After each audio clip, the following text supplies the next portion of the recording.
ஜெய் சீதாராம். அனைவருக்கும் வணக்கம். அடியேனின் ஜோதிட குருமார்களை வணங்கி இன்றைய பஞ்சாங்கம்.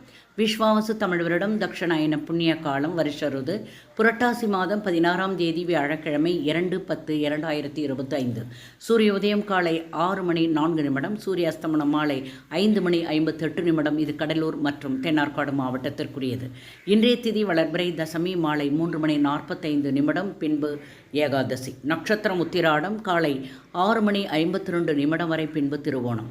யோகம் சுகர்மம் இரவு 9:40 வரை, பின்பு திருதியோகம். கரணம் தைதுளம் அதிகாலை 3:39 வரை, பின்பு கரசை கரணம் மாலை 3:45 வரை, பின்பு வணிசை. இன்று அமிர்த யோகம் காலை 6:01 வரை, பிறகு சித்தயோகம். சந்திராஷ்டம நட்சத்திரம் மிருகசிரீஷம் காலை 6:52 வரை, பின்பு திருவாதிரை. மேலும் ஜோதிட தகவல் அறிவதற்கு ஸ்ரீ எரி சக்கரா செல்வாம்பிகை நாச்சியார் வாழ்க வளமுடன். நன்றி, வணக்கம்.